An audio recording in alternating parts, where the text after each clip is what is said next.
Marjorie Blake had just knelt beside a bed of red bee balm in Denver's Cheeseman Park when a scream sliced through the late afternoon traffic hum.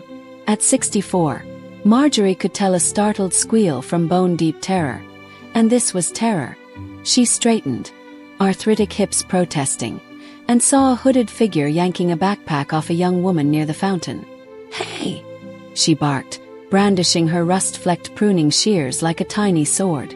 She didn't notice the second woman sprinting in from the bike path until they converged on the scene together, cornering the mugger in a pincer he clearly hadn't expected. He bolted. The victim kept her bag. The park exhaled. The young rescuer, freckled, copper-haired, breathless, turned to Marjorie with green eyes still bright from the chase. "That was brave," she said, voice warm and smoky. "Garden tool heroics." "Just Marjorie," she replied, suddenly conscious of grass stains on her knees. "I sketch flowers for the Arboretum's guides." "Harper Quinn," the woman said, shaking Marjorie's gloved hand. "Documentary photographer, eternally hunting stories." Police statements finished. Harper offered coffee as thanks for our vigilante debut.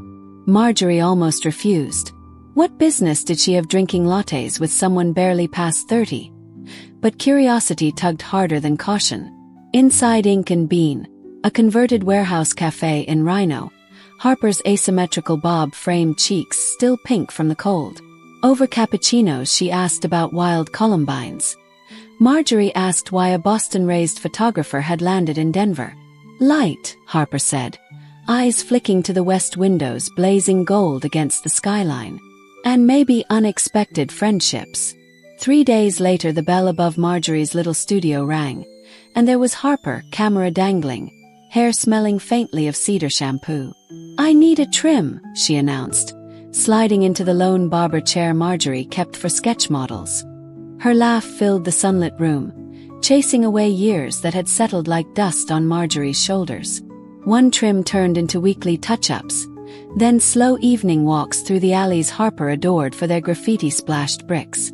When a spring storm cornered them beneath an ancient cottonwood in City Park, rain dripping from Harper's lashes, the kiss felt inevitable, like thunder finally releasing its charge.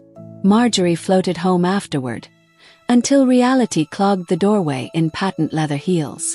Tamara Fielding, Marjorie's best friend since college, newly returned from a Pilates retreat, noticed the glow, the text pings, the silver hair newly ruffled by unseen fingers. Over wine she asked, too casually, "Planning to introduce me to your mystery muse?" The question blossomed into confession. Tamara had loved Marjorie, silently, for years. Before Marjorie could untangle that revelation, another ripple appeared. Camille Sutter, Harper's magazine editor ex, sharp as winter sunlight. She strode into the studio claiming Harper always tired of local muses, and came home to Boston eventually. Camille left a glossy card and a hollow chill. Doubt sprouted fast. Marjorie closed the studio for inventory, ignored Harper's calls, replayed Tamara's tears, Camille's warnings. But Denver's first Friday art walk arrived, and with it Harper's photo exhibit mile-high echoes. Marjorie slipped in, heart galloping. An entire wall bore candid shots of her, pruning roses, sketching seed pods, silhouetted against mountain dusk, each captioned only MB. Under gallery lights, Marjorie saw herself through Harper's lens. Not too old, but luminous. Harper found her amid the crowd. "I turned down National Geographic," she blurted before hello, "because every photo I take lately leads back to you." Marjorie opened her mouth to protest. Age, practicality, Boston exes, but Harper pressed on. "I don't know where this ends, but I know where I want to begin." She produced 2 simple silver rings. "Promise bands, not proposals, yet. My vow that wherever I chase light, I'll return to the brightest place I've found." Rain drummed the gallery's skylights. Spring storms again. Marjorie laughed. Tears and raindrops indistinguishable. She slid a ring onto Harper's finger, then let Harper slide the twin onto hers. Outside, city lights flickered to life, reflecting in rain-slick streets like scattered constellations. They stepped into the downpour hand in hand, curiosity roaring louder than fear, the dark urban night blooming around them like a brand new garden. An hour after slipping the promise rings onto each other's fingers, Marjorie and Harper ducked out of the gallery and hurried through the spritzing rain toward Union Station. Harper's eyes kept darting upward, measuring the steel-gray sky, until she finally tugged Marjorie beneath an awning and lifted her camera. "Stay just like that," she breathed. The shutter fluttered while neon reflections from a brewery across the street flickered over Marjorie's cheeks. When Harper lowered the lens, her grin was shy, almost nervous.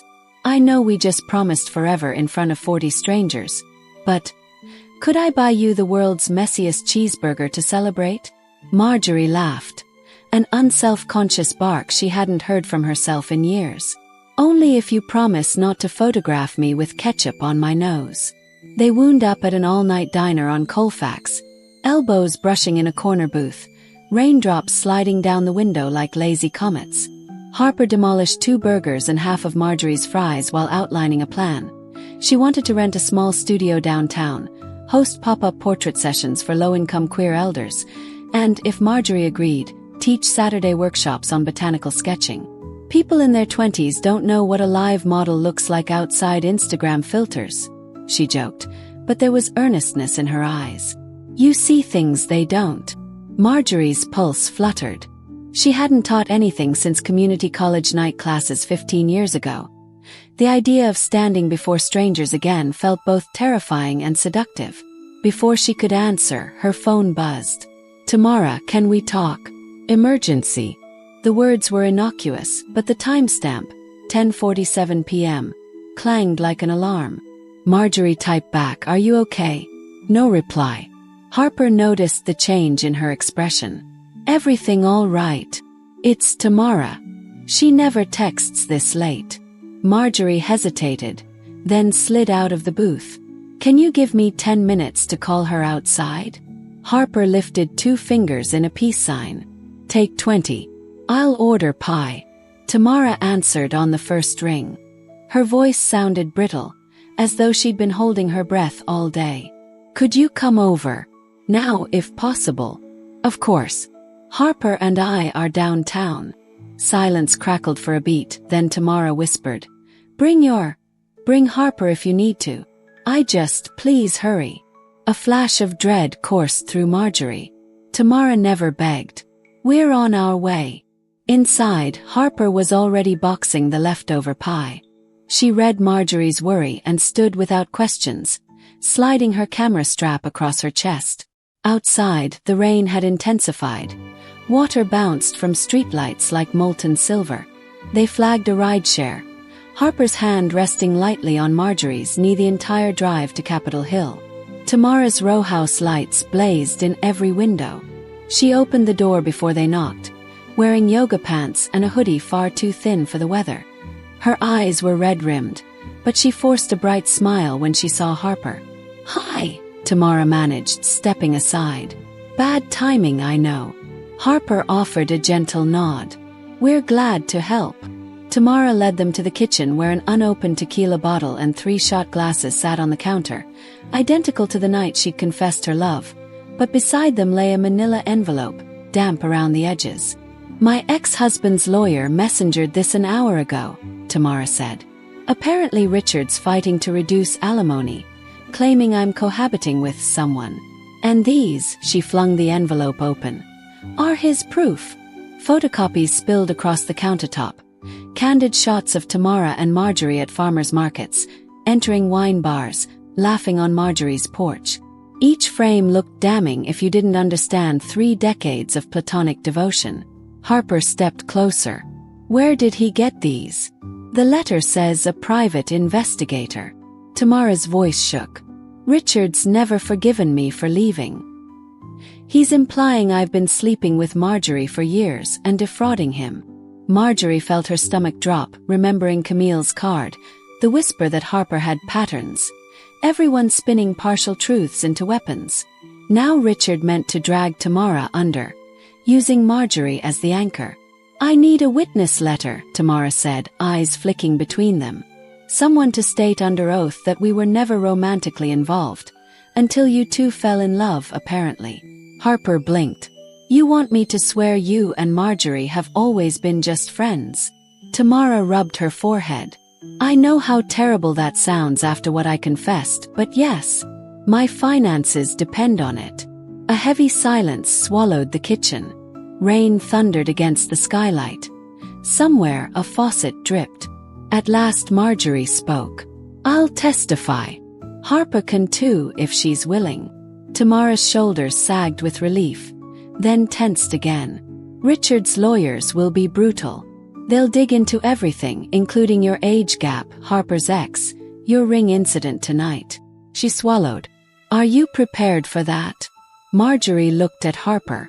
Those green eyes steadied her, as sure as any sunrise over the Rockies. Prepared, Marjorie answered. Harper squeezed her hand. Let them dig. We'll give them something beautiful to unearth. 2 mornings later they sat in a walnut-paneled conference room at Morgan & Ashby, Tamara's attorney firm, facing a semicircle of gray-suited men. Richard's lead counsel, a severe man with a blonde wave of hair and a stainless steel pen, flipped open a folder. Ms. Blake, Ms. Quinn, he said without greeting. You claim your relationship began this past spring. Evidence suggests you were acquainted long before. Do either of you deny spending multiple evenings, unchaperoned, at Ms. Blake's home last winter? Marjorie inhaled. Tamara and I host monthly wine nights. Harper attended only after we began dating. Blonde wave arched an eyebrow. Dating. Ms. Quinn, are you aware Ms. Fielding was in love with Ms. Blake? That she admitted as much 11 weeks ago. Harper's jaw tightened, but she spoke clearly. I am aware. It doesn't change the truth. Tamara and Marjorie were never romantic partners. The lawyer slid a glossy photograph across the table. Marjorie laughing under fairy lights on her porch, Tamara's hand resting on her shoulder. And this. Harper studied the image. A friendship caught in a tender moment. Not every touch is sexual, counselor. Some are just human.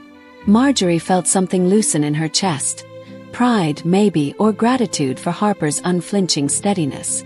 The deposition stretched for hours, each question needling deeper. When it ended, Tamara looked wrung out but grateful. Her attorney predicted Richard would settle rather than risk the optics of vilifying a queer elder and her younger partner. Still, it would take weeks. Outside the courthouse, sunlight blasted off office tower glass. Harper pulled Marjorie into the shade of a sculptural archway. You okay? Marjorie nodded, though fatigue throbbed behind her eyes. I keep thinking about how easily a photograph becomes ammunition. Harper slid her camera strap off her shoulder, handing the device to Marjorie. Then let's start building armor. You choose what we shoot next. Marjorie lifted the camera, absurdly heavy in her untrained hands, and peered through the viewfinder. Harper stood against the courthouse's rough sandstone, wind teasing copper strands across her face. Marjorie pressed the shutter. The image captured Harper half smiling, sunlight bright in her eyes, unbreakable. She lowered the camera. You, she said simply. I choose you. Weeks later, Tamara won her settlement. Richard's alimony petition died in mediation. His investigator discredited. To celebrate, the trio returned to ink and bean. Tamara raised an espresso martini. To truth, and to letting good things be real even when they surprise us. Harper clinked glasses, then slipped an envelope across the table. Early birthday present. Inside lay 3 boarding passes. Denver to Santa Fe. There's a Desert in Bloom festival next month, she explained. I thought my 2 favorite artists needed a field trip. Tamara's gaze softened. I'll bring the watercolors. Marjorie can collect wildflower sketches. And you'll photograph us. All of us, Harper said, eyes shining. No more half-told stories. Marjorie's throat tightened. She reached for Harper's hand, then Tamara's, forming a small chain. Outside, Colfax traffic roared. Inside, the diner lights glowed like campfire embers. The future remained gloriously unwritten. Legal battles, age gaps, unpredictable careers, But in that booth, possibility felt endless. Harper lifted her phone, snapping a selfie of their trio. Silver hair, copper hair, honey blonde hair pressed together, laughter blurring their edges. Marjorie saw the reflection in the dark glass behind them.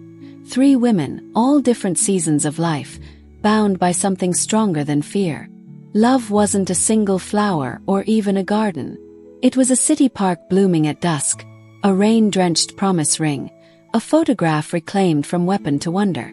And Marjorie Blake, 64 and just beginning, couldn't wait to see what their next frame would hold. The early June sun was barely cresting the front range when Marjorie, Harper, and Tamara pulled onto I-25 in Tamara's ancient teal Subaru. Harper insisted on the road trip instead of flying. "A camera loves the long way," she'd said, and Tamara's hatchback now rattled with sketch pads, watercolor tins, 2 camera bags, and a cooler of questionable diner sandwiches. Marjorie rode shotgun, window cracked, wind teasing silver strands around her aviator sunglasses. She felt like someone's wayward college kid, not a 64-year-old salon owner playing hooky from the world. By mid-afternoon, the Sangre de Cristo Mountains rippled violet on the horizon, and all 3 women fell into a thoughtful quiet broken only by Harper's occasional soft gasp when sudden mesas or thunderhead blooms demanded a quick shoulder stop for photos. Each time, Marjorie joined her, heart leaping at the surfer-like joy Harper radiated when chasing light. Tamara would linger behind, capturing the pair in swift watercolor gestures. Marjorie's silver hair sparking against the shallow blue sky, Harper crouched low in golden brush, lens glinting. Santa Fe greeted them with adobe walls blushed pink by evening sun and the syrupy scent of pinyon smoke. Their rental casita perched on a narrow lane near Canyon Road. 2 bedrooms, 1 crooked hallway, and a courtyard threaded with blooming desert 4 o'clocks. Harper set up tripods at every doorway, promising time-lapse magic. Tamara arranged sketchbooks beneath the pergola. Marjorie wandered with bare feet on warm flagstones, dizzy with newness. Next morning, the Desert in Bloom festival spilled across the plaza. Vendors hawking prickly pear lemonade, adobe ovens shimmering with fresh bread, dancers swirling in turquoise ribbons. Harper darted among them, camera shutter clicking like castanets, while Marjorie trailed her rhythm, jotting botanical shapes onto travel-sized paper. Tamara drifted on the edge, studying color with a narrowed gaze she usually reserved for courtroom strategies. Around midday they reached a stall overflowing with crimson claret cup cactus blossoms. Harper asked the elderly vendor for a photo.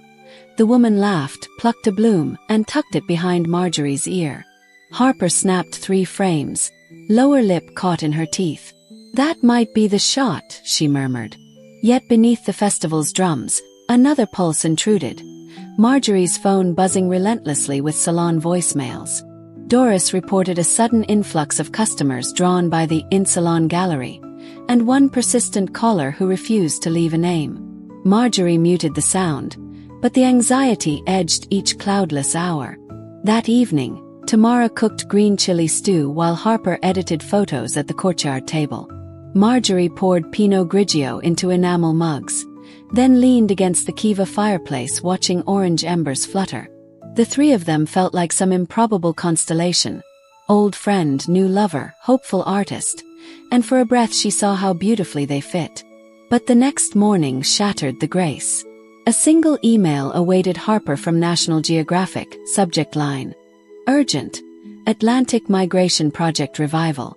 The magazine had restructured the assignment into a documentary series. 12 weeks, remote islands, a cinematographer already booked. Must confirm within 48 hours.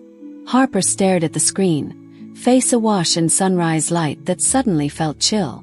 Marjorie's heartbeat thudded. "You should take it," she said, voice small. "I promised you Denver," Harper answered without looking up. Tamara, catching the tension, quietly stepped back inside, giving them space.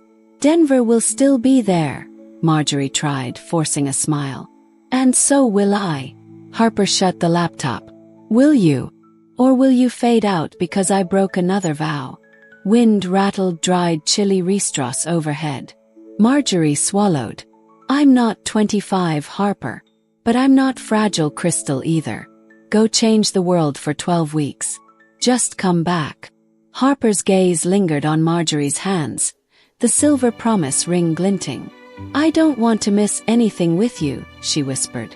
You'll miss more if you don't chase the thing that lights you up, Marjorie replied, realizing the words were as much for herself as for Harper.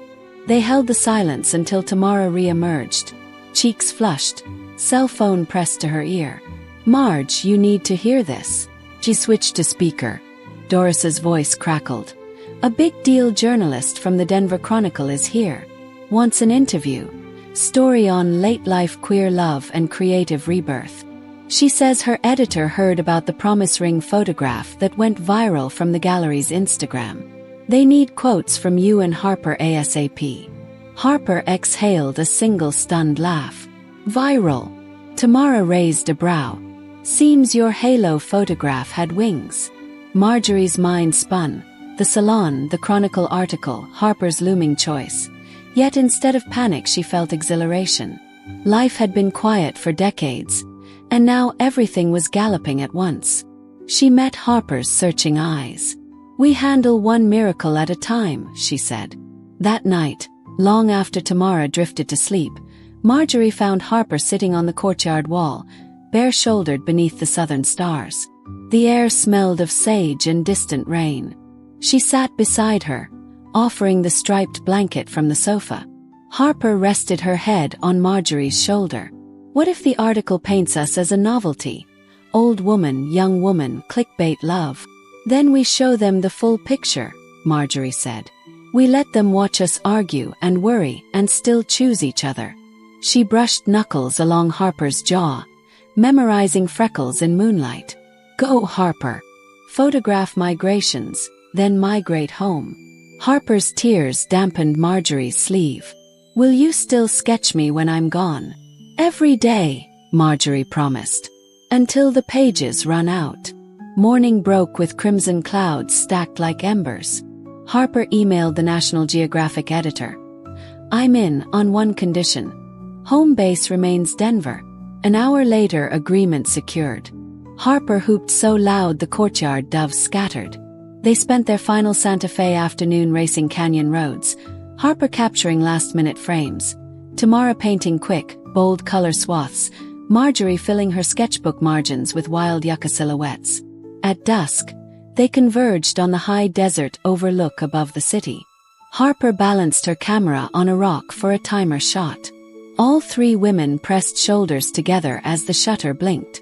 Frame one of the next chapter, Harper declared.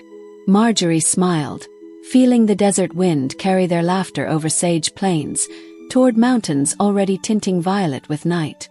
Something vast and thrilling and a little bit frightening had cracked open inside her, and it was only the middle of the story.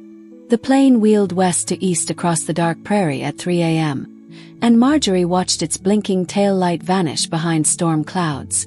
Only then did she let the tears fall, soft, soundless, gone before they reached her chin. 12 weeks, she reminded herself. She could endure 12 weeks. Harper's ring was cool against the skin of her palm, a brief squeeze before security parted them. I'll write every sunrise, Harper had promised. You sketch every sunset. The next morning, Denver woke to the Sunday Chronicle spread. Silver and copper, late bloom love in Rhino. A full-page photo. Marjorie under that claret cup blossom, sat above the fold. Clients poured through silver scissors, half for cuts, half for selfies beneath Harper's prints. Doris worked double shifts. Influencers begged Marjorie to step into reels. Podcasters requested the seasoned voice of queer joy. It should have felt flattering. Instead, it felt like being pinned beneath museum glass, unable to move without scrutiny. Harper's first email arrived from Cape Hatteras 3 days later. Stormlight here looks like melted pewter. The birds draft silver curls above the breakers. I miss you harder than the wind howls. Attached was a photo. Harper's wrist extended to the horizon, promise ring glinting, gulls blurred behind. Marjorie printed it on glossy paper and taped it to her bathroom mirror. The weeks unspooled in loops of ordinary chaos. Marjorie clipped children's bangs, consulted brides on updos, fought a losing battle with accounting software.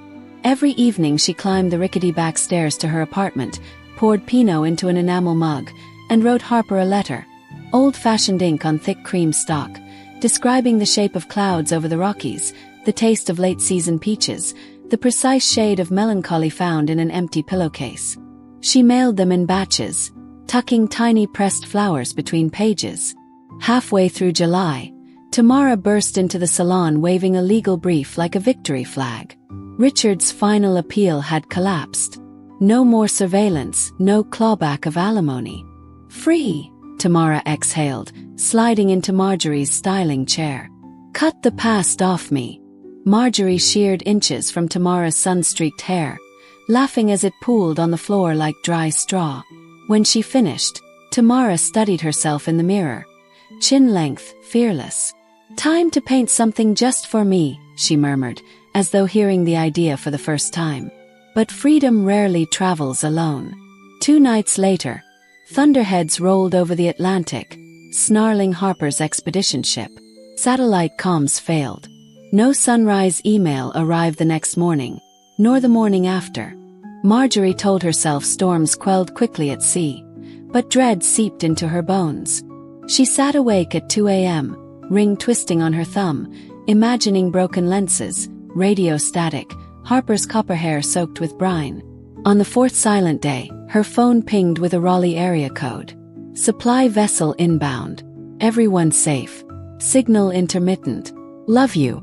Relief left her knees jelly soft. She sank onto the salon floor and wept amid fresh-cut gray curls. August bristled with heat. The Chronicle followed their article with a photo essay of queer elders across Colorado, crediting Harper for concept.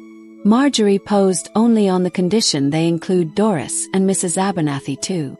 The day the feature dropped online, Silver Scissors crashed its booking app. Marjorie hired 2 junior stylists and moved Harper's largest print, the Sunset Cemetery silhouette, to the front window. Passers-by paused, mouths open, as if the image spilled real light onto the sidewalk. Still, loneliness sharpened. She caught herself double-setting plates at dinner, turning to share jokes with empty air, waking at dawn to check for sunrise mail that sometimes came, sometimes didn't. Tamara became her buffer. Thursday wine nights expanded into Sunday sketch mornings on Sloan's Lake. She spoke little of her old confession, yet something subtle settled between them, a mutual agreement that grief can coexist with gratitude. On an iron-hot September noon, Marjorie's phone rang with Harper's ringtone, wind chimes over guitar plucks. Lines clear, Harper said, voice raspy from sea salt. Birds pushed farther north than expected. We're chasing them up the coast. I'll be 2 weeks late. Marjorie pressed the phone to her chest after the call, breathing through the sting. 2 more weeks of empty pillowcases. 2 more weeks of people asking when the photographer would be back to capture autumn. She survived by building a routine. Dawn laps through Cheeseman Park's dew-swept grass, midday whirlwind in the salon, dusk tea with Tamara while cicadas buzzed like faulty neon. And every night, a new letter to Harper, ink smudging where her wrist trembled. October arrived in a blaze of cottonwood gold. Colorado mornings cooled to jacket weather, the salon's front window fogging as hairdryers roared. One Wednesday, Doris squealed through the intercom. Special delivery. A courier wheeled in a crate stamped fragile. Artwork. Inside, wrapped in burlap, lay 30 museum-grade prints, each numbered and signed. Harper's Atlantic series. Snowy egrets launching at dawn, leatherback turtles heaving onto moonlit sand, lighthouse beams cleaving hurricane rain. Nestled atop the stack was a note. Hang these where they'll find the right eyes. I'm on the last flight out of Boston Sunday night. Marjorie spent hours measuring wall space, hammering hooks, aligning frames by lamplight. When she finished, the salon had transformed into a migration of its own. Bird wings, salt spray, starshot horizons. Customers arrived the next morning slack-jawed. One teen whispered, "It's like the ocean flew to Denver." Sunday evening, Tamara parked outside Denver International. Sketchpad balanced on the steering wheel while Marjorie paced the arrivals lane. At 11:42 p.m. Harper emerged. Sea-worn and sun-browned. Camera slung low. promise ring flashing beneath terminal fluorescence. Marjorie ran.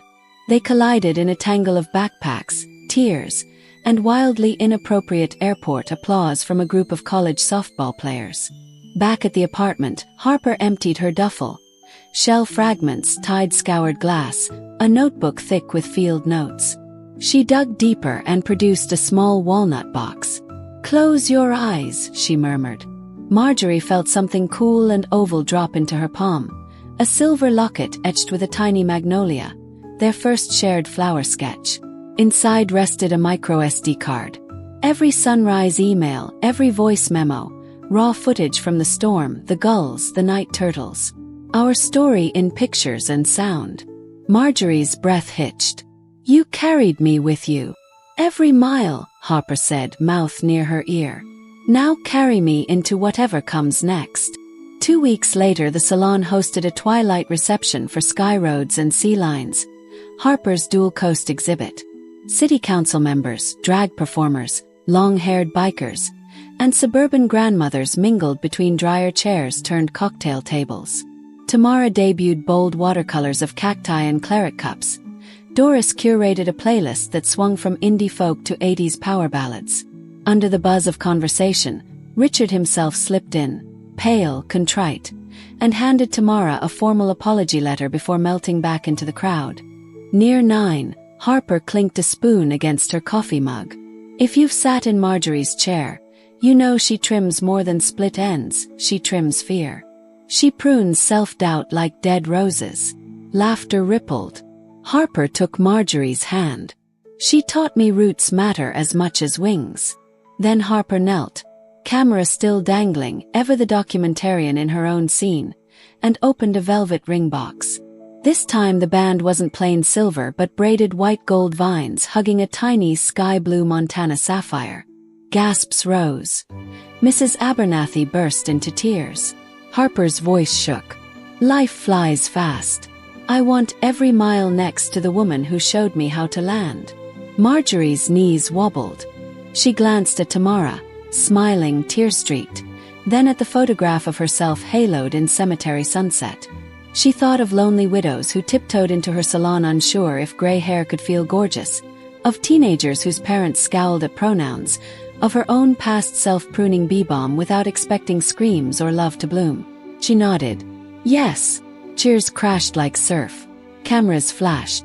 Outside, early snow whispered onto Reno's graffiti walls, frosting the letters of a mural Harper had once photographed. "Choose bold." Hours later, reception finished. They locked the salon. Snowflakes spun under streetlights. Harper twirled Marjorie in the empty intersection, laughed a puffing white breath into dark air. "Think Denver's ready for Mrs. Quinn Blake," Harper teased. "Denver better keep up," Marjorie shot back, pressing a kiss to cold lips that tasted of champagne and peppermint chapstick. As they walked home, arm in arm, flashes of neon art and fresh snow melded into an electric hush. The city felt new, vast, crackling with roads yet traveled. Marjorie pictured the Atlantic sky over Harper's ship, the prairie dawn outside her apartment, the mountain dusk that waited beyond. All stitched together by the hum of 2 promise rings knocking gently with each step. She squeezed Harper's gloved hand, and the younger woman squeezed back, a silent vow in Morse code.